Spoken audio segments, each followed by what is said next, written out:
So let us begin. Good afternoon, everyone. My name is Nadezhda Cherchenko.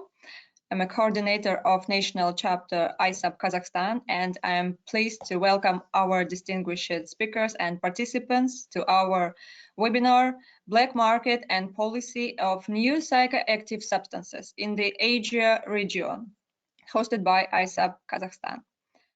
And before the speakers begin, let me thank ISAP for the opportunity to hold such an important webinar on the current topic of new psychoactive substances. ISAP is an international network of specialists that provides high-quality, evidence-based support in the field of prevention, treatment, and rehabilitation after substance use. This webinar is an important event that will contribute to the development and joint research collaboration and will create an enabling environment for further work. And of course, we invite all participants of the webinar to become members of ISAP. And you can register on the website isap.net. Before we start, you can write your question during the presentation, during each presentation. And after the end of presentation, I will read and speaker answered for your questions. So, and it's a great honor for me to introduce our first speaker, Himal Ojha. Ojha is a cybercrime program officer for UNODC based on Bangkok. Hi, Himal. Himal holds a bachelor's degree in computer science and a master's degree with distinction in electronic security and digital forensics. In his current role, he is responsible for strengthening the capacity of member states of Southeast Asia and the Pacific to counter cybercrime. He has been providing capacity building training courses to criminal justice authorities, specializing in the prevention, detection, and investigation of cybercrime, including investigations related to cryptocurrencies and darknet. Please, Himal, you can start your presentation now. Sure, thank you, Nadezhda. I'm sorry if I pronounced your name wrong. So it's been a real pleasure, and thank you for ISA for providing me with an opportunity to present. So without any further delay, I will now share my screen, and if you could please confirm that you can see the slides. Just a moment. Okay. Can you see my slides? Yes. In the presenter mode? It's not for full screen. Okay, now? Yeah, sure, perfect. All right, perfect. Apologies. So let me just begin, and I'll give you a very quick overview of how black markets or darknets are being used, and then I'll pass it over to my colleague Alexei. So the thing that you see on the screen, the role of internet in the facilitation of new psychoactive substances and synthetic drugs has gained attention after the closure of several clear web and dark web marketplaces. The overall market share at this moment is still unclear, but the number of shops selling psychoactive substances in both clear web and dark web have grown tremendously. The surface web, just to give you a quick overview, I won't be very long. The surface web is something that the users access in their regular day-to-day activity, whereas the dark web is part of the World Wide Web, which cannot be accessed using standard web browsers like Internet Explorer, Firefox, Edge, or Chrome. So this is because websites on the dark web operate inside a specialized encrypted network to provide anonymity. Once connected to a dark web, a device can talk to other devices that are also connected to the same time. So darknets often host something we call the darknet exclusive content, and this is what makes up what is known as the dark web. Like the ClearNet, the dark web hosts thousands of web pages, but they are only accessible when connected to a darknet. My next slide is basically to show you the price of crime on the dark web. So the interest in dark web has increased over the years. This anonymity ecosystem has evolved from being a communication channel for privacy actors to a global marketplace with a large variety of products and services that is available for purchase. The dark web also serves as a platform for a large number of discussion forums covering a broad range of topics and sometimes are structured by nationality and language or to a specific crime typologies such as credit card crime or drug trafficking, weapons trafficking, and others. As criminals increasingly use the dark web, it has rapidly become one of the most discussed topics at law enforcement and criminal justice conferences. This unprecedented interest has prompted law enforcement to create mechanisms and processes to investigate such criminality that occurs on the dark web. Criminals have widely adopted the use of darknets to help anonymize their activities. When illicit content and services are hosted on the dark web, it makes investigations more complicated. Much like the internet itself, darknets are used for both good and bad. The main difference is the attribution on the dark web is intentionally difficult. The dark web, as I mentioned before, as you have seen, there's been a very huge increase in the number of websites and traffic on the darknet. And on your right-hand side of the screen, you could see that the different languages being used to advertise the products. One more thing to note is dark web marketplaces offer access to shadow economy via a specialized browser. On the bottom of the screen, you could see a purple logo, which is called a Tor browser. So in order to access the dark web marketplace, a Tor browser has been used very prominently. Just to give you a quick overview, based on the UNODC research, drugs are definitely the most prevalent category of illicit substances on marketplaces. Next comes in digital products, and of course there are different kind of fraudulent and counterfeit items. This over here is the observed daily sales. I had this figure taken out last week. So you could see the different kind of marketplaces on your right hand side, and you could see the daily sales starting from 2012 and ending on 2022. Similarly, you can also see it by region over here. You could see the observed yearly sales by country of origin. So we have a very light yellow, I would say around $10,000. Then we have the very high areas which would cover around at least $100 million. So now classifying them into different kind of psychoactive substances, opioids, and synthetic drugs found online, you could actually see here on the screen that I was able to find a couple of products, illicit products being sold on the darknet marketplaces, and you can actually see the graph on the screen.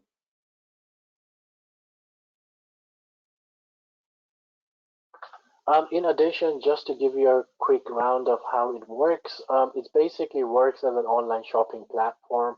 So you could see a couple of examples that I was able to take out from darknet marketplaces, which were selling different kind of psychoactive substances as well as synthetic drugs. One thing to notice would be the forms of payment, and this is where I will pass to my colleague Alexei in a while. But you can see that they're not using Visa, they're not using MasterCard, they're not using cash. The payment, of course, is in the form of cryptocurrencies. So the reason why they use cryptocurrencies is basically first, it's decentralized, it's semi-anonymous in nature, and it makes it very uniquely appealing option for criminals to embrace this technology and shape its overall reputation. One thing to notice over the past few years is the use of crypto mixers, which are services that take in identifiable cryptocurrency tokens from one wallet and output unidentifiable clean tokens to a different wallet. So it's basically, in a nutshell, I would say it is similar to money laundering. However, due to the distributed nature of cryptocurrencies, creating unidentifiable tokens is almost impossible. So I will pass now to my colleague Alexei, who would be able to give you a bit of a more overview on his presentation slides on cryptocurrencies. Over to you, Alexei, now. Thank you. Thank you. Hello, everybody. Thank you. Alexei, I'm so sorry. I want to introduce to our participants. Can I? Yes, please. Oh, so our next speaker is Alexei Feshenko. In 2013, Alexei has joined UNODC, and since then, he's an anti-money laundering advisor in the cybercrime and money laundering section. Alexei specializes in financial investigations, building of IT and analytical system, as well as in international relations and AMT, CFT legal issues. Since 2016, Alexei leads a UNODC project on cryptocurrencies. The project builds capacities of financial intelligence units, law enforcement, and supervisors to investigate cryptocurrencies and reduce risks of money laundering and terrorism financing. Since 2020, Alexei works on the UNODC project on darknet trade in opioids. Okay, thank you very much. As Himal said, it's growing, and when you doing business of selling drugs online, criminal business, payments are received in cryptocurrencies. The situation is darknet sales are growing. It's already significant, but there is a recent change of trends in this area. Himal already talked about it. That before, if we think about year 2015, 2016, 5-6 years ago, the market was dominated by actually large darknet marketplaces, starting from Silk Road and Alpha Bay, Dream Market, and especially Hydra, that has been recently taken down. But since then, we have a change of tendencies. Technology is becoming more and more affordable, and now it's very easy to be a small-time trader or to have a network of traders that are much smaller. They are mobile, but they have a full infrastructure. Sales channels either in darknet or maybe in messengers, like say Telegram channels. They are quite popular, and they accept payments in cryptocurrencies. And what is mostly dangerous, now they can try to launder proceeds of cryptocurrencies in bitcoins and especially in other coins themselves, because you can try to use different mixers if you still trade in bitcoins, but if you trade in other coins, then you can use something like Tornado Cash, which is very difficult to trace. And when this year we will have a switch to Ethereum 2, we will see how it will change the market. But all in all, I would say cryptocurrency market can go up, it can go down, but it doesn't affect the drug trade much, because it's just a mean of payment, and it's used more and more. What to do? What to do with all this?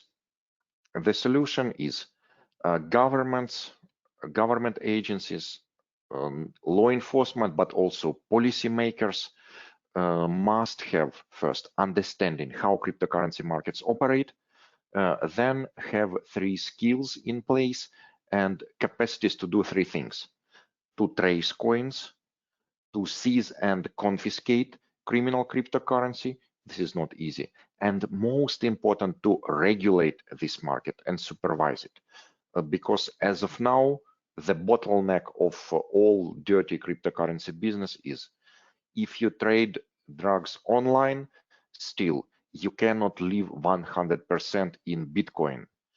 You need to change Bitcoins still to regular, normal money, and then to buy drugs, to pay bribes, to pay salaries, to buy weapons, to pay for communications, etc.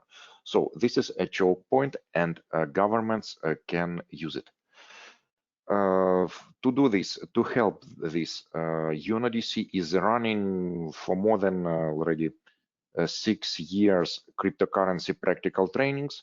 This is a very short, very practical, no nonsense training. We have made all mistakes that is possible.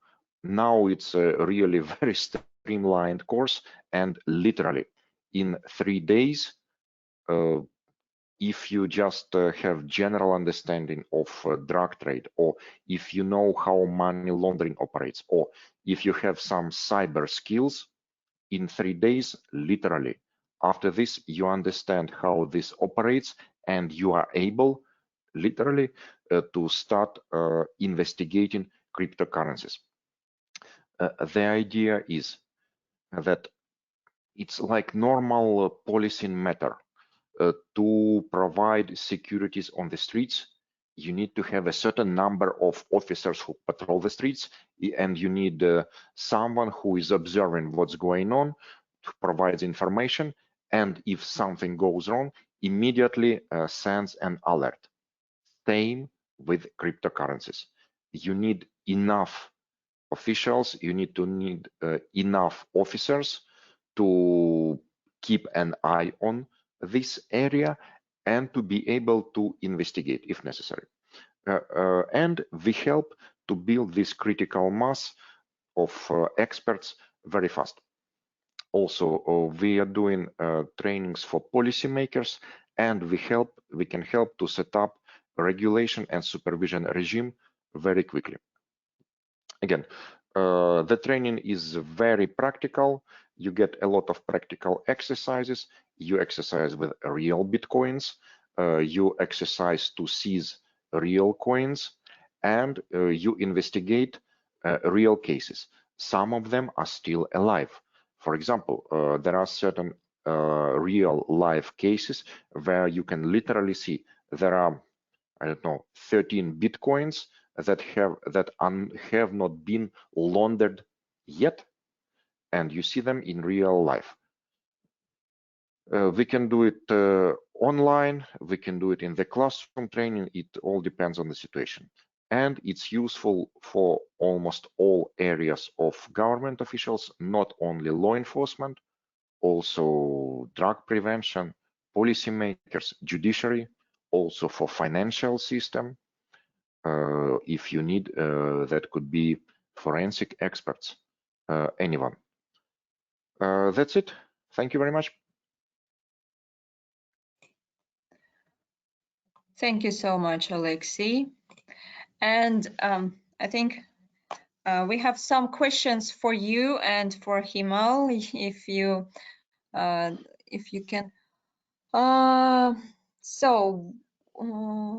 Let us see. The first question: how easy is it for the average criminal without any IT knowledge to access the dark web? And is some brought in or given access code to a particular site on the darknet? Himal, so first, do you want to? Just some average criminal without any IT knowledge, how easy to access the dark web? Well, So actually, I don't know how to access dark web. Well, I think at this age, it is very easy because you have a lot of guidance on the internet on how to actually download softwares and be able to access the dark web. So I would say over the past few years, it has been really very easy for someone with no very sophisticated knowledge to be able to access dark web and be able to see what kind of services are being offered in there. I don't know if Alexei has anything else to add. Just one comment. As in all kind of business, you can do something for cheap, something cheaply, and do it by yourself. Most probably you will fail. And this gives a lot of chances for law enforcement, because it's easy to investigate criminals who make mistakes. But now there is a tendency to have so-called crime as a service, and it's very dangerous, because actually I don't need to know anything about darknet. All I need to have some money, so I can pay a reasonable amount in internet. Okay, in darknet I need to access it, but I pay for someone to set up crime business for me, entire online drug crime, because I can get my online shop in darknet. I pay for it small amount. I can get drug supply from higher level dealer in darknet as well. And also I can rent a distribution network. You know, these networks, especially in the region, we'll probably switch to Russian. Ну, вы знаете, что в регионе наркотики в основном доставляются даже не по почте, как в Европе, а путем так называемых закладок. Поэтому арендовать сеть закладчиков сейчас проще простого. Соответственно, мне не нужно не заботиться о том, где взять наркотики. Мне не нужно заботиться о том, особенно как их продать. Магазин в онлайне продает их сам. Более того, я не беспокоюсь о том, чтобы найти сеть распространителей, кто будет эти закладки раскладывать по разным городам.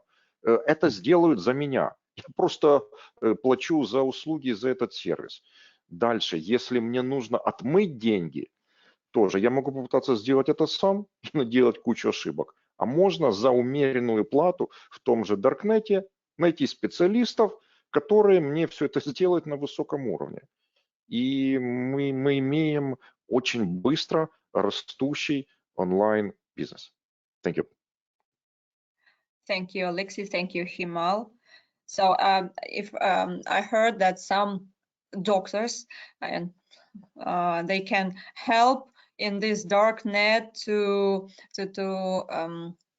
suggest or support some drug users to take drug correctly, to use some equipment, and it's a big problem because this network grows so quickly, and we as a professional society, we can grow with this network step by step on this speed, because it's very high problem in Kazakhstan too, because we have some, as you right said, zakladchiki, so it's people who take some drugs on specific place, and consumer can go and take it. Yes, that's true. Drug dealers, they are interested to have clients who are paying but who are alive. Nobody wants a dead client. So yes, you can find quite say decent first aid, at least advices in case of overdoses. You can check what you need to do. You can get this information from the darknet services, but also there is another thing, that people who are just buying drugs online, they are not so harmless, because I'm just buying drugs online 1, 2, 3, 4, 5 times, and then I realize, wow, it's so easy to get to buy drugs online. I can do it easily, it's affordable, no risk, anonymous, etc. Why don't I become a dealer myself? So I know already how to buy drugs online. I just buy a bit more, start reselling it either to my friends or reselling them online. So what at least in some countries, depends on the legislation. In some countries, there are policies. When law enforcement discover not only dealers by their online clients, they talk to people who buy drugs online, and literally they say, we know who you are, we know what you are doing. It's not good for yourself, but it's your own decision, your health problem, but it's illegal anyway. But don't even think about trying to sell drugs, because we already know who you are. You are already in our database. Yeah, and we have approach. Yeah, and we have next questions. What is the jurisdictional authority by police over darknet criminal activity? Does it entail assistance from Interpol when a criminal activity is taking place abroad and locally is one's country? What there must be a real? That's a great question, and I'm not sure that we can give an answer in 100% cases. Usually do it case by case. But general situation is, when you have a darknet drug trade and you have online drug trade and you have cryptocurrencies, you look at piece by piece. First, you have buyer. If the buyer is in your country, fine, you know what to do. If we talk about cryptocurrency, sooner or later, Bitcoins or other coins, they go through certain exchange. Exchanges and dealers, they either already have a jurisdiction, then again, you know what to do, but even the exchange is somewhere in the internet, yet still, most of them, they provide information on request. Of course, there are exceptions. There are dark holes. There are very black exchanges, but in this sense, you are covered. For the jurisdiction, the situation is normally darknet is just some virtual object. In most of the cases, you simply do not have any jurisdiction because you don't have the names yet. But what I have to say, yes, it's highly advisable to contact Interpol. If you have such case, maybe they will help you, and especially Europol. Europol is really one of the leading agencies in this area. They have a lot of expertise, a lot of knowledge, and quite a lot of quite nice databases. Maybe they already know something about your object or your object of interest. For example, let's look at the recent example of Hydra. It has been taken down in European Union, in Germany. So at least try to contact Europol and Interpol. It will help a lot. Also, it's just a mere suggestion. You have Tsarix. Nothing prevent you starting making a regional database, start building kind of a regional center of expertise in Tsarix. It's all in your hands. Okay. So we have no any questions. And thank you, Oleksiy, thank you, Himal, for your amazing presentations. Very interesting theme, and maybe in future we can provide some new webinar for darknet and dark crime. So thank you so much. And let me introduce our third speaker. It's Martin Reitelhuber. Martin. Hello. So Martin is an expert on illicit synthetic drugs with UNODC, within UNODC's laboratory and scientific service. He coordinates capacity building activities on the disposal of drugs and chemical precursors, and the Global Synthetic Monitoring, Analyzing, Reporting, and Trends Program, SMART, with which operates the UNODC Early Warning Advisory on New Psychoactive Substances, a web-based information platform on emerging drug threats. So Martin, thank you for joining us today. Thank you very much for the opportunity. Thank you very much, Nadezhda. It's a pleasure to be with all of you here today. It's actually the first time I'm speaking to an iSoup audience, and it's a great honor and pleasure to talk today about new psychoactive substances. In my presentation, I will first try to paint the global picture, and please let me know if you are seeing my presentation already. Yeah. It's there. Okay, great.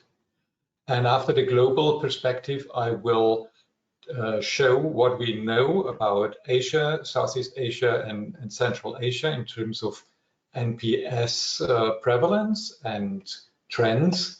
And then finally, talk a little bit about responses in terms of possible legal responses and early warning.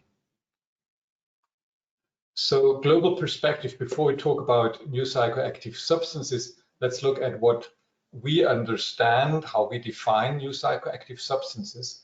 I believe this audience has already had some webinars on specific NPS related topics like synthetic cannabinoids, and you will have noticed that different organizations have slightly different definitions, but there is also a lot what they have in common.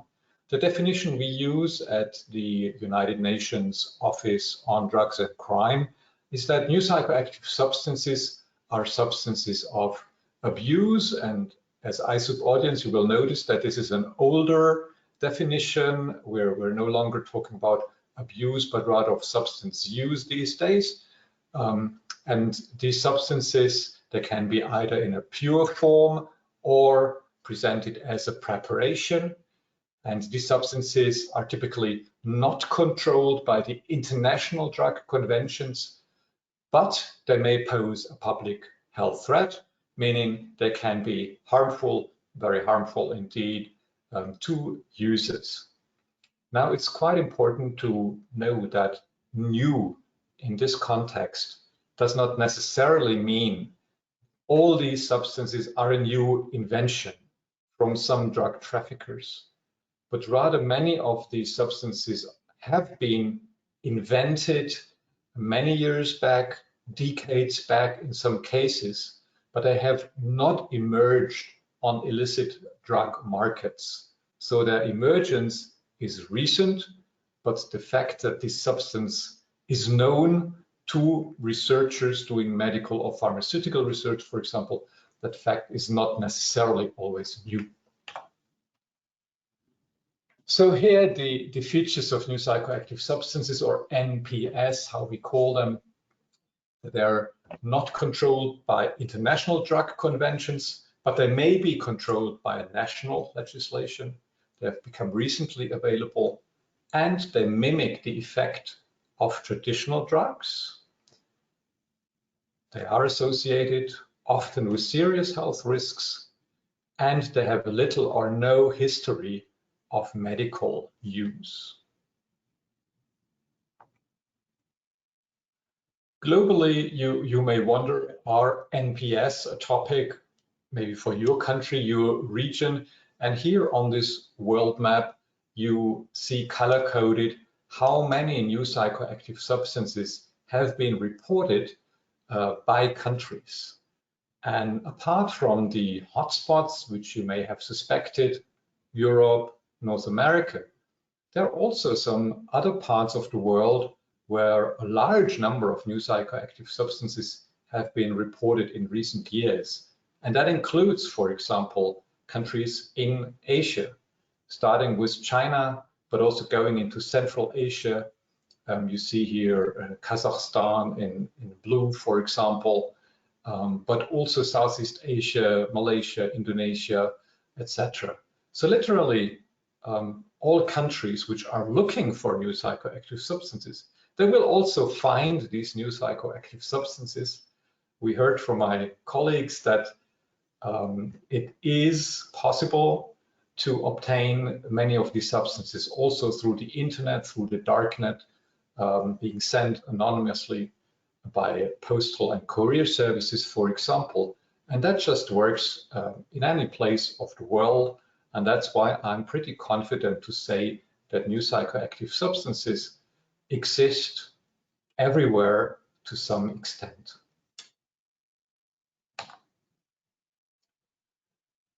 Since we started monitoring about 10 years ago, we have identified over 1,000 different new psychoactive substances. So the latest count would be 1,145 different unique substances in our database with a full chemical and scientific description. And they have been reported from 137 different countries and territories worldwide. Now, of course, it is important to understand what are these substances. I talked about a chemical classification. So the first approach is always to understand what is the molecule look like, what kind of substance is that, and to organize this large number broadly, you can use a chemical classification, organizing them in phenethylamines, in cathinones, in fentanyl analogs, benzodiazepines, etc. Now, for most of us, and that includes myself, who have not studied chemistry, that does not necessarily mean so much, and it will also not explain what these substances do once consumed and why users want to use them. So it is quite useful to classify these substances by their psychoactive effect. And we've done that we've been able to do that for most of them.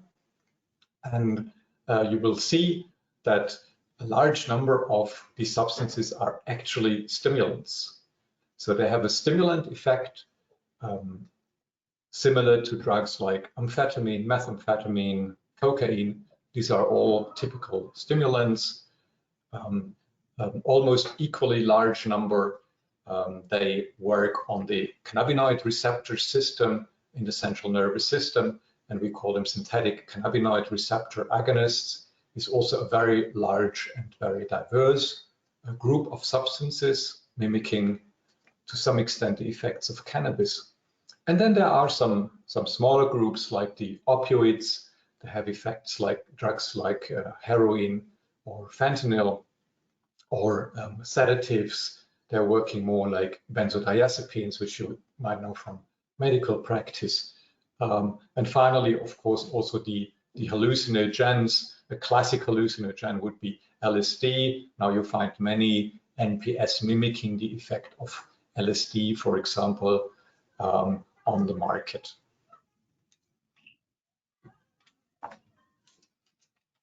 Let's look at trends. In recent years, we see that there has been some stability at the global level in terms of how many different substances were reported each year.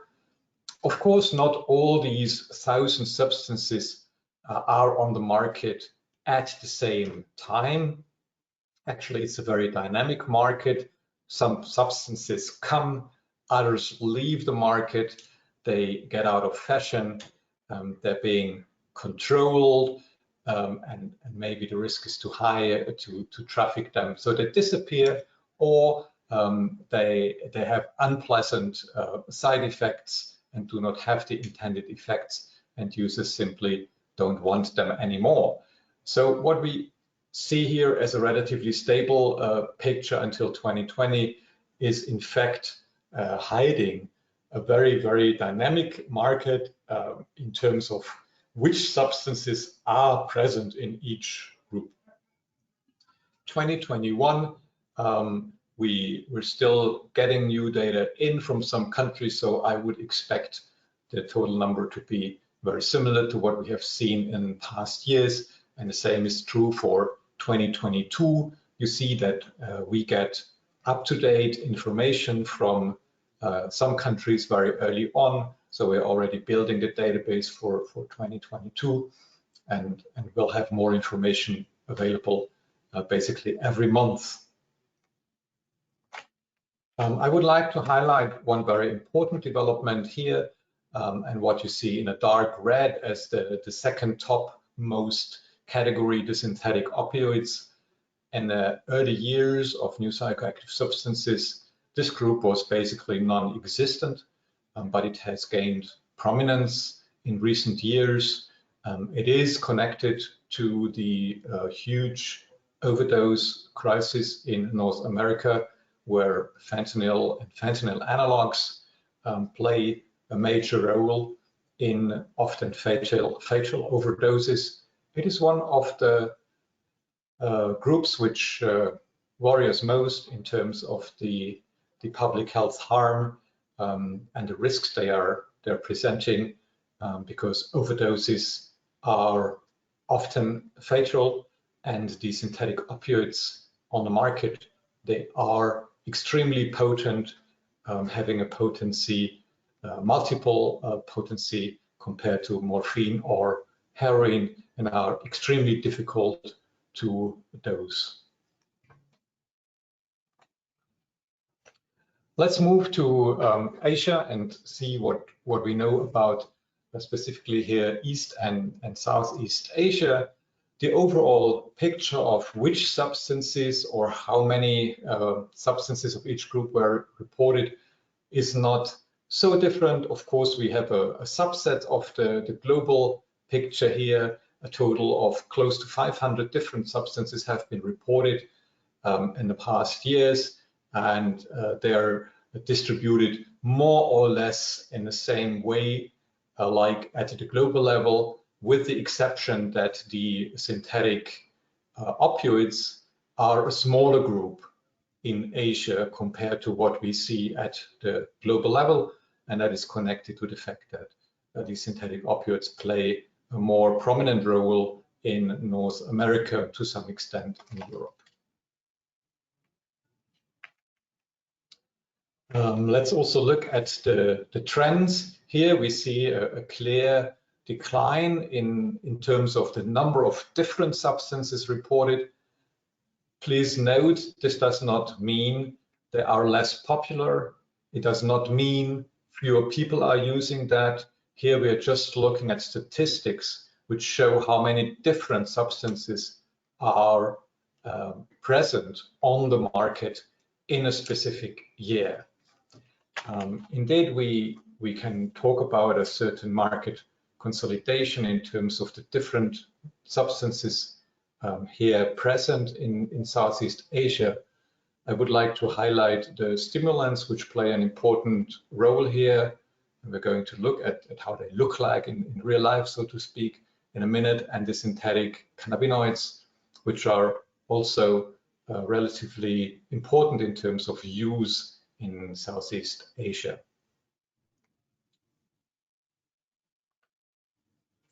Here we're seeing some examples where NPS appear, let's say, in a real life, in the reality of drug or substance use.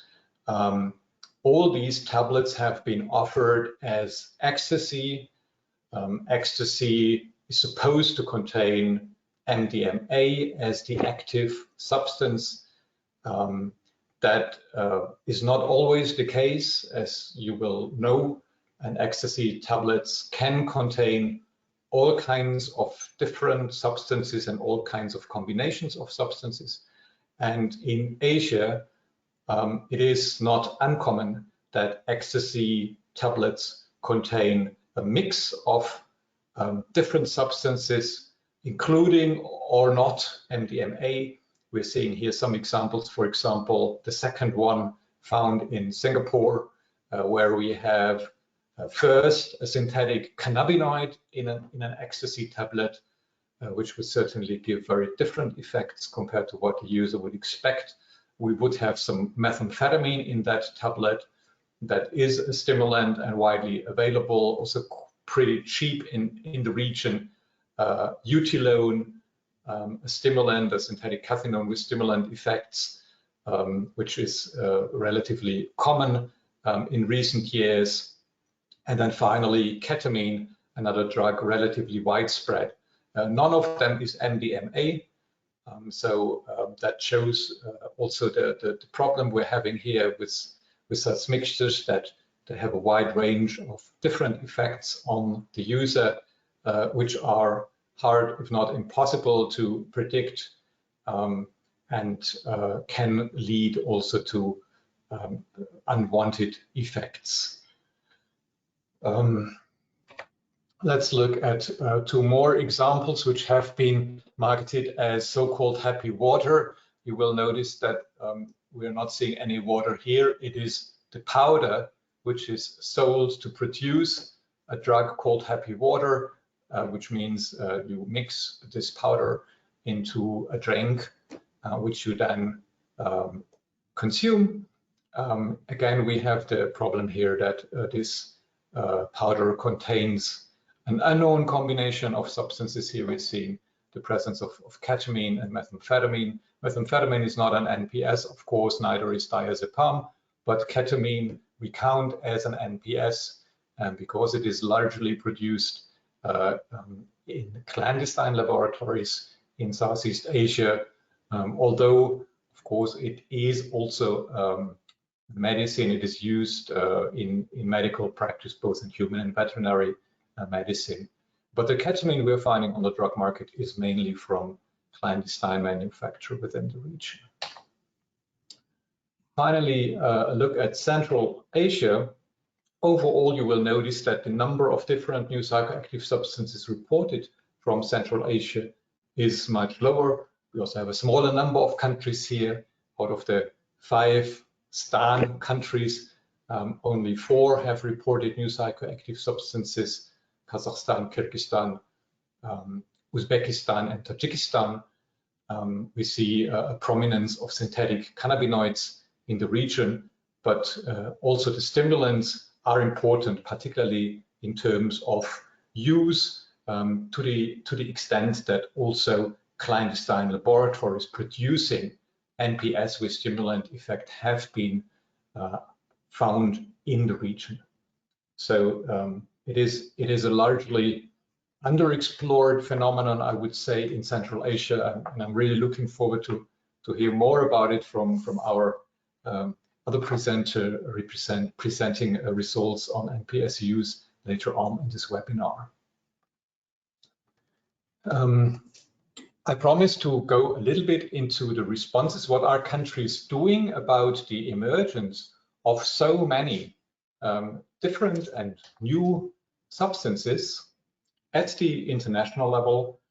A large number of these substances have been placed under international control. We are looking here at the international control decisions of the Commission on Narcotic Drugs in the last 7-8 years. And the member states have placed 71 substances and 10 precursors under international control, meaning that all these substances also have to be placed under national control in all member states. How is the decision made? So which of these well over 1,000 substances, let's say, make it to the international level to be discussed there, to be reviewed by the World Health Organization, and then to receive a recommendation to be placed under control or not to be placed under control? The process that is being used here is one to assess the harmfulness of the substance, how prevalent it is in terms of like how widespread it is in the world already. Is it just locally confined, or does it affect a larger number of countries? And then also how persistent the substance is, in the sense that Is it coming and going very quickly? That happens with many substances that don't have a long life on the market, or is it a substance that has shown to be present on the market for a longer term in more places? And these are criteria which influence then the final decision to control or not substances at the international level. But there are also many national legal approaches. We are having a database on national legal approaches as part of our early warning advisory at UNODC. And we have categorized these approaches into the individual listing. That is what most countries and also the international drug conventions do. They just say, this is our narcotic law, and this is the table which lists all the substances which fall under this specific control regime. So you can just add more substances to the different tables of your narcotic law. A lot of countries do that, but others have also found that this process can take a long time. In some countries, it would take up to 2 years or so. That is too long to react quickly if a really dangerous substance comes onto the market.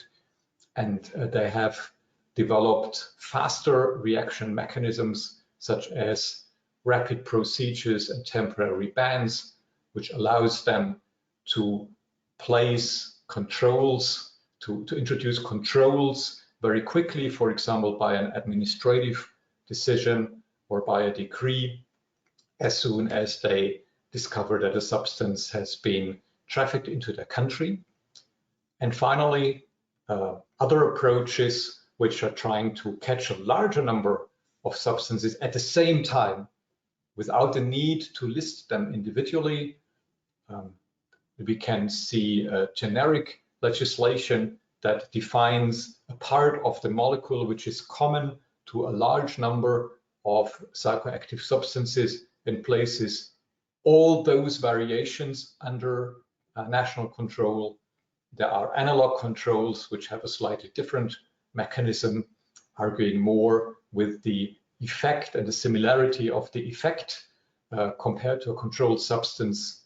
And then finally, specific NPS legislations, which are introducing controls on whatever substance has a psychoactive effect and is not regulated already under the medical law or another related law. Many countries have introduced that, including Austria, Germany, Ireland, etc. If you're interested in learning more about that, I've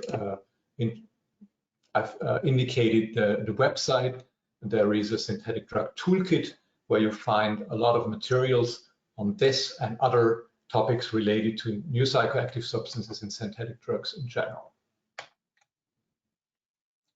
Many countries have introduced such controls, either generic or individual listing or temporary bans, or a combination of all them, depending on their situation, depending on their national needs. We have seen the huge variations that some countries have experienced, the emergence of hundreds of substances, and of course they saw the need to introduce different set of instruments compared to countries which are dealing with only a small number.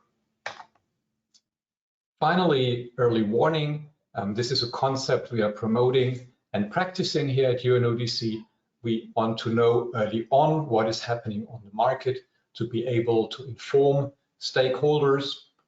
We encourage countries to also introduce national early warning systems to transmit information on newly emerging substances in a fast way to national stakeholders like the health authorities, drug treatment and outreach services, law enforcement, legislators, etc.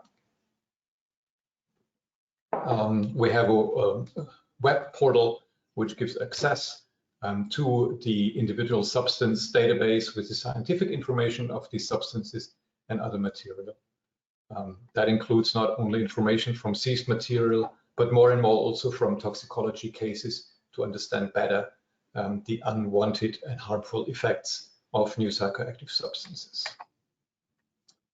I think I'm also running out of time a little bit.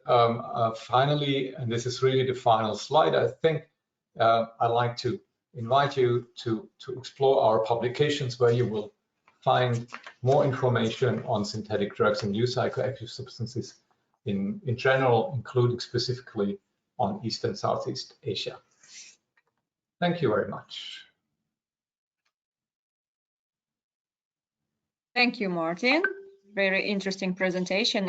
And of course, we have a lot of questions. And the first question, we have some other studies on gender and age in the use of new psychoactive substances. And the same maybe question, what is extent of usage among young people in Southeast and Central Asia and the impact of NPS on them? Okay, let me start with the first one. Yes and no. Are there gender and age studies on NPS? I think I'm talking to an audience of drug use experts here. So you know how hard it is sometimes to even understand general drug use, like how many people, who, and what are they actually consuming, and how often and how much. Not all countries have this information or have this information regularly from surveys, and particularly if we're looking at Central Asia, there is, let's say, not so much information. Maybe now is more, but in the past it was not so much information available. And in Southeast Asia, it's also only some countries who have that information available. So I would say the information is limited. Generally, we would see a reflection of the pattern of male users being more prominent than female users.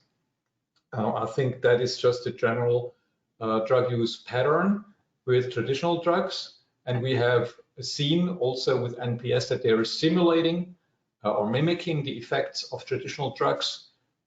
So it is not a surprise that also if you look at NPS use, you would see a similar pattern, maybe with the exception of the sedatives and tranquilizers, where we have an almost equal use of male and female users, sometimes even a higher female use prevalence with this specific group. But again, this is a group where you have a lot of misuse of pharmaceuticals, and maybe it's different in terms of the source of the used substance compared to drugs like heroin, cocaine, or synthetic cannabinoids. That would be an attempt to answer that. So it's not very different if you want a very rough answer. But then if you look into specific effect groups, the picture might be different. And a big problem here with NPS is that people would often simply not know that they are consuming NPS. And you will recall the ecstasy, so-called ecstasy tablets, and there are many synthetic drug tablets on the market, and they just don't contain what users think they do. And that goes for powders, for tablets, etc. So I think there's a lot more NPS use than what you can get from drug use surveys, respondent-driven drug use surveys, because people would tell you what they think they use, but what they think is not necessarily true. I think that is really, really important to keep that in mind. And that of course also is true for the next question on does it affect young people? Yes, I mean, again, drug use in general is more prominent among young population groups than among older age groups. Now, looking specifically at NPS, I think it is even more pronounced because people who actively go for NPS, think about, who would know the internet or even the darknet well enough to be able to order, would have a Bitcoin wallet. Yeah, I mean, now we're talking rather about the 20 to 30 age group, I would say, rather than the 50 to 60 age group. So think of the whole setting of how to access NPS, how to know about NPS, how NPS is marketed, which often works through social media, through messenger services. These are all channels which are more actively used by younger population groups than by older population groups. And thus, yes, the NPS phenomenon affects younger population groups much, much more, even by comparison to traditional drugs, than older population groups, clearly. So there is this, let's say, if you want to talk about a vulnerability, there is a vulnerability simply because of the channels and the means of communication which are used very actively for NPS marketing, and which are also used very actively by younger population groups. Thank you, Martin. And the next question is, do you think synthetic cannabinoids have replaced regular cannabis from the market? Clearly not. That was maybe an expectation. We were all asking ourselves the question in the early days. Does it have the potential? And the reality is it has not replaced cannabis. On the contrary, cannabis is more used than ever in most countries we know of.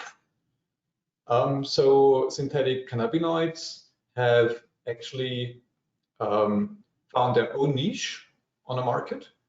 This niche differs from country to country, is very country specific. In some countries, for example, it's very popular among the prison population because it can be smuggled into prisons much easier than herbal cannabis, for example. Herbal cannabis, you look at it, you smell, you know it's cannabis. Synthetic cannabinoids, they don't smell. They can be put onto a blotted paper or like a letter or a postcard, and you send it to someone in prison, and that person knows they have to roll up that postcard and smoke it, and they will get the synthetic cannabinoids. So for these specific situations, let's say synthetic cannabinoids have advantages because of their difficult detectability. Or in Southeast Asia, they became very popular on tobacco. So there are a whole range of tobacco products with synthetic cannabinoids. And in Europe, I would say people have noticed that their effect might be similar, but then again has strong differences also to herbal cannabis in terms of having a more steeper peak and a harder coming down. But some people experience it also as more intense, maybe because it hits the CB1 receptor stronger. So some people now actively go for synthetic cannabinoids, not as a replacement for the normal cannabis use, but because they came to like the specific effects this synthetic cannabinoid has. Okay, it's clear. So thank you, Martin. And our fourth speaker, it's Maria Prilutskaya, PhD and psychotherapist and narcologist and reader at CMA Medical University. Dr. Prilutskaya graduated from the Kazakh State Medical Academy in Nur-Sultan. Her residency program was at the Republican Scientific and Practical Center for Medical and Social Problems of Drug Addiction. She was in charge of the Department of Psychotherapy and Treatment at the Center for Medical and Social Therapy in Nur-Sultan. Since 2012, Dr. Maria has been working at the Republican Scientific and Practical Center of Mental Health in Almaty, Kazakhstan. and her research interests focus on epidemiological and clinical aspects of new narcotic trends in Kazakhstan and Central Asia. Dr. Pilutskaya, please tell us about the drug situation in Kazakhstan. Hello, guys. Hello, colleagues. Thank you so much, Nadezhda, for introduction. And let me express my gratitude to the organization, to the ISAP, for this great opportunity to present this idea, this overarching problem for the practical doctors and concerned professionals that involved into NPS sphere in helping in combating NPS problem. So today, let me shed some light to local country aspect of NPS problem in our country, and we can see that that today we will stop at legal responses or some aspect of NPS, anti-NPS legal responses, social impact and local challenges of NPS, and of course, in the main part of my presentation, I will mention epidemiological studies of drug-related problem in Kazakhstan, especially in two samples. It's a younger population in Kazakhstan and in clinical sample. And after that, we could discuss some implications for the future NPS policies in Kazakhstan. So speaking of media agenda, we can see that it's NPS or synthetics that refers as synthetica in our languages. So it's a center of our agenda, I think, since 2010 or 2009.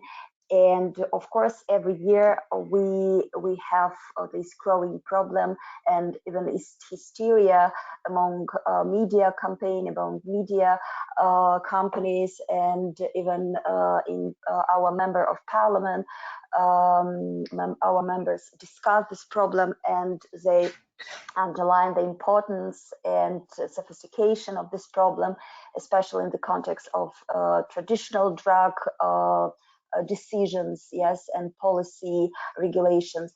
And of course, we can see in parallel that supply of these drugs is growing on the rise.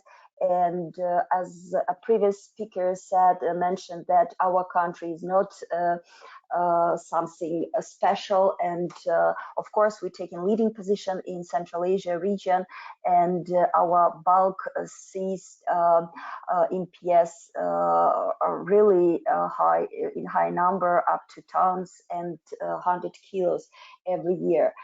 And what about legal responses? We could see that mostly our legal responses, policy responses, focus on supply, NPS supply, supply reduction or prohibition, limitation.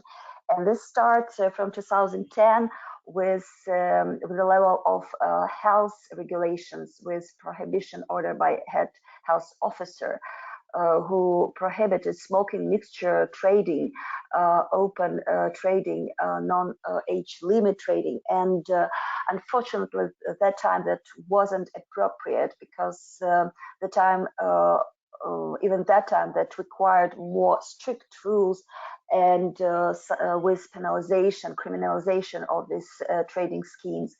And in 2011, our Ministry of Internal Affairs offered a listing system. So they introduced NPS listing firstly in the region with 27 synthetic cannabinoids in control schedule. But of course, we could see that the number of formulas was on the unprecedented rate of growing. And of course, we need something else. We need something more flexible, and that entailed launch of analog system in 2014.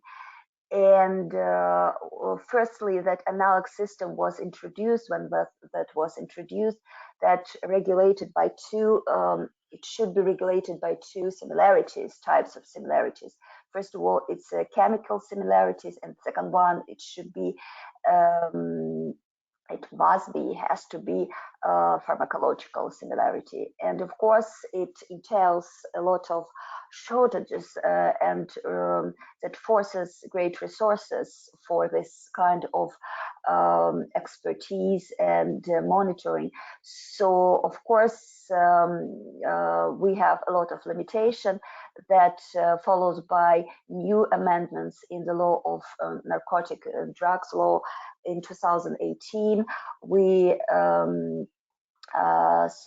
launch new system, actually combined system of anti-NPS regulation with analog system plus generic system, when we register some basic moleculars, and after that listing with more than 100 different formulas, new formulas. And of course, what was novelty that time, it's a rapid procedure, because with 2018 amendments, we have this procedure that's regulated by governmental acts. And the following year, our government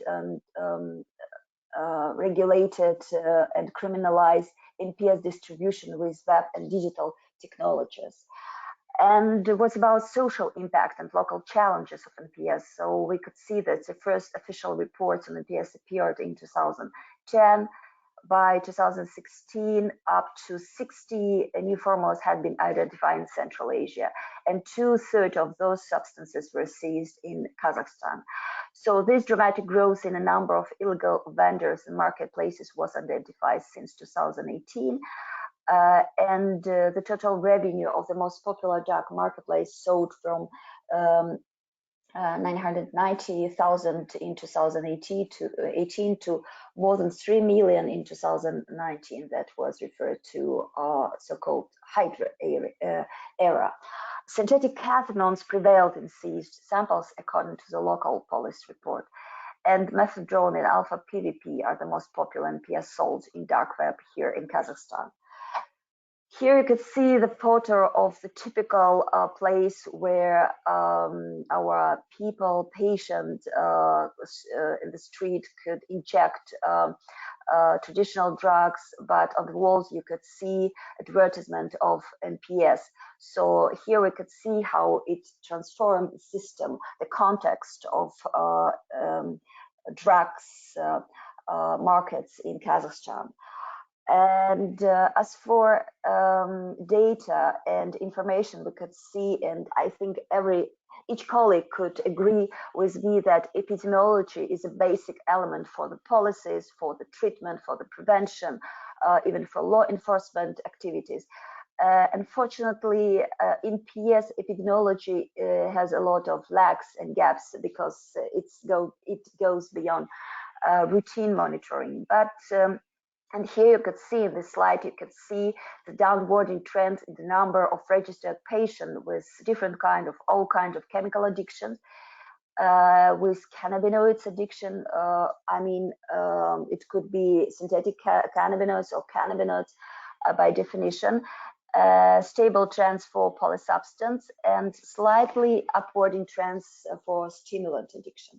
But what we can see and compare this with research data, because today, so far we have the new statistic concerning overwhelming statistic with special additional research project in Kazakhstan, and here you could see this upwarding line. From 2016 to 2020, it's exponential growth, and we prognose that by the time of 2022, we'll have here a proportion of hospitalized patients up to 50%. And we need to customize, we need to change and develop our treatment program, rehabilitation program, harm reduction initiatives. So, and today I would like to speak some word about the current project financed by Global Fund, clinical and epidemiological study of the spread of new psychoactive substances in Kazakhstan.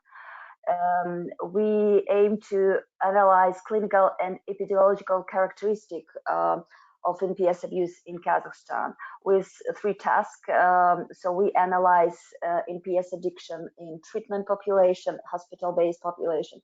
Second one in youth population. And as a final task, we need to develop recommendation for local NPS policy. Let me start with task number 2, because youth population reflects trends in general population, and it's really invaluable data that could give implication for planning in prevention, yes, and treatment. So we started this project in 70 cities. With 99 interviewers, more than 3,000 respondents, and with weighted samples. We weight the sample according to gender distribution and age distribution. And what we can see, here, we could see prevalence of lifetime use of traditional drugs, that is 1/10 part of all the respondents had the experience of using traditional drug of any kinds. And of course, in 3/4 of these cases, that refers to marijuana. But we, in parallel, we ask them about their experience with NPS, and we see that up to 4% of the population, youngster in the age group between 18 and 24 and 34, have this experience with NPS. And mostly prevalent group were referred to the age group of more than 25 years old. And of course, that was males. About NPS group in region that was very distribution. It's hardly predictable what exactly is more popular in different regions. On average, it's a synthetic cathinone that is the most prevalent group for all territories in Kazakhstan. But for the first time, we tracked those who reported about synthetic opioids experience and synthetic hallucinogens. It's really interesting and uncommon for Kazakhstan, considering our context. What about NPS symptoms? They're really interesting because we ask our youngster to describe their symptoms, their experience, their profile, clinical profile after taking this different kind of NPS. And here we could see that symptoms remain up to more than 1 day after intaking. It's really concerning sign for me as a clinician because they could consider it as post-intoxication syndrome or even only fatigue and try to be on lesson or try to drive, being after that under NPS intoxication.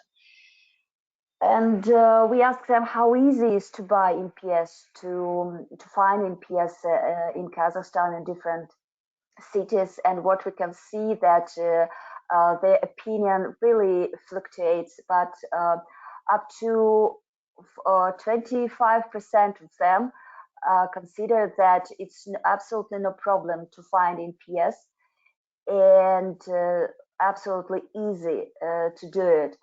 And they do it in different ways, with dealers, with social networks, by online vendors, and in 22% that was dark web markets, anonymizers, Tor technologies, whatsoever. And that wasn't problem for our young population. This first task of our project, we continue to investigate trends in hospital-based sample. And what we could see that here in this sample, also likewise, youth, synthetic catechins, synthetic stimulants prevailed, absolutely prevailed. And as for trends, as for over the span of 3-year period, we could see the upwarding trends in HCV prevalence. It's a really distressing sign. And what we can see that in half of all these cases, analyzed cases, our patients combine NPS with traditional drugs, mostly with opioids, but also with alcohol. And they practice different kind of drug administration, especially with synthetic stimulants. In 1/3 of the cases, they exercised injections, and that's really concerning sign because because this way of administration, we all know that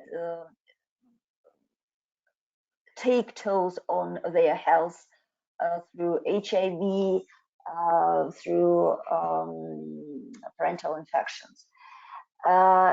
Considering gender comparison, we could see that, of course, women were underrepresented in clinical samples.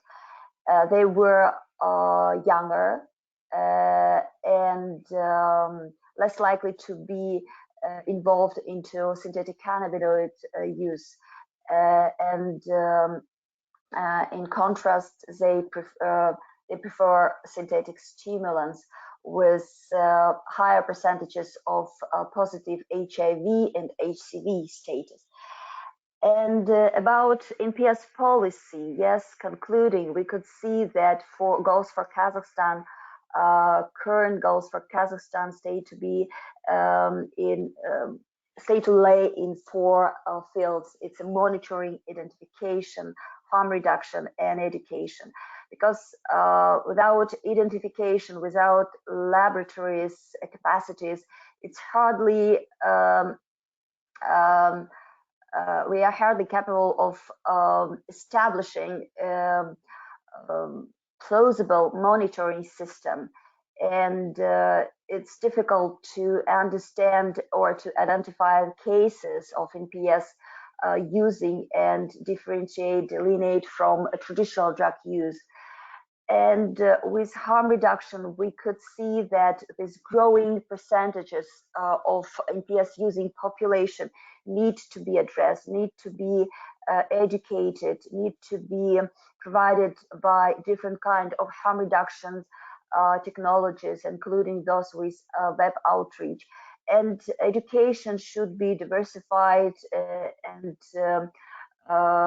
it could be focused on not only on professionals with this, as example, this wonderful early warning advisory platform of the NADC, but also for those who use drug, who outreach people using drug without advanced chemical, medical education.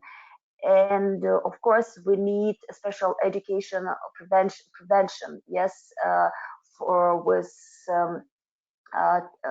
consideration NPS context. And the trends of polysubstance use with opioid and NPS stimulants combinations on the rise. That is, of course, the main takeaways, I think for the last 5 years in our country. And introduced as substitution for poor opioids on illegal markets, NPS stimulants are now challenging the dominance of opioids. And combination of opioids and stimulants increase the risk of transmitting parenteral infections. The situation is aggravated by the stigma attached to opioid users switching to NPS stimulants. Lack of awareness and misconception about NPS stimulants use reduce the quality of preventive programs for those who go beyond the scope of exclusive opioid use. While the prevalence in use of lifetime NPS use was as much as up to 4% in the whole country, the regional distribution of this indicator shows substantially disparity. Men were about 2.0 times as likely as a woman to use NPS. Synthetic cannabinoids more prevalent among other NPS group in use before 2020, but now it's we registered the switch to synthetic catechinols. 2/3 of the NPS using respondents bought NPS through internet.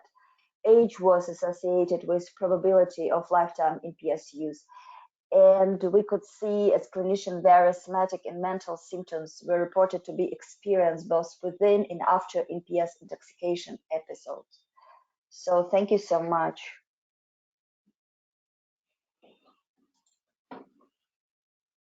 Thank you, Maria. Thank you for your interesting presentation about Kazakhstan situation of drug prevalence.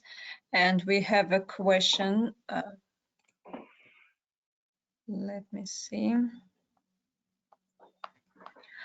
So, what is your personal view on to stop drug addictive behavior of youth in Kazakhstan? So it's more. Yeah, it's a really overarching question. It's a big problem. I think it's a peak of the whole problem of NPS. We should start from the basement level. First of all, it's a preventive program. We need to enrich our strategies for prevention, not only through media campaign and threatening films, documentaries, distributed through our governmental organization agency, but also we need more evidence-based preventive policy.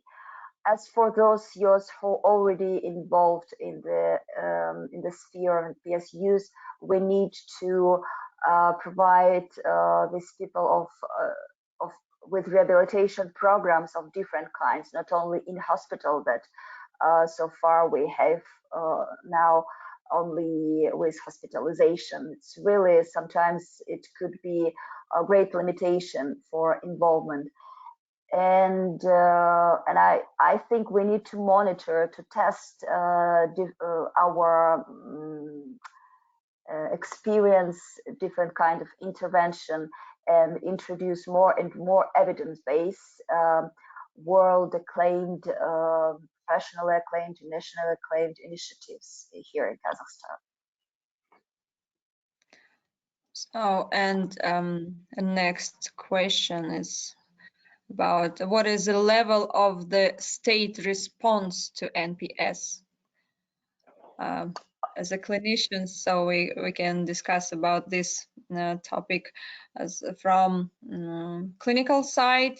So the government provides some free and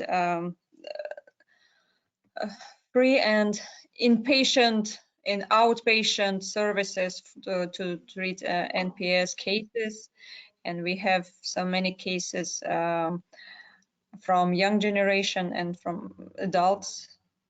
So our clinicians, they faced with the problems of treatment because there's no many evidence-based medicine to treat these cases, for example, using NPS.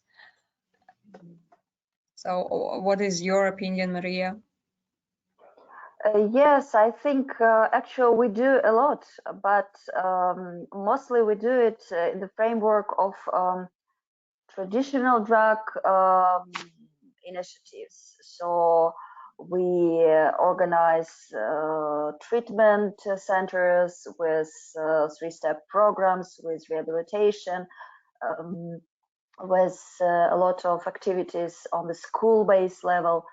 But what else? And of course, as for supply, we do a lot of different initiatives. But unfortunately, by the way, on this early warning advisories platform, I wasn't able to find our country on this map, interactive map. It would be great, I think, to update and add our country on these maps with our legal responses to this, because we have actually combined system listing, generic, analogs, rapid banning procedure. It's a huge way in this direction. And from clinical point of view, we have already, I think, for 3 years by now, or maybe 4 years, we have a clinical protocol for that standardized treatment for NPS patients.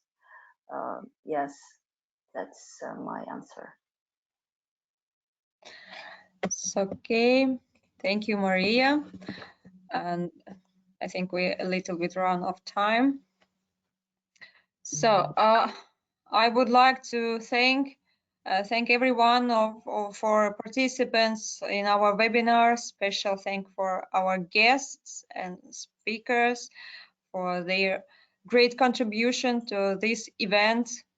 And of course, we're looking forward to meeting soon for the next ISAP event. Maybe we can continue this type of webinar about new psychoactive substances, because this theme is so important for our country, for all countries.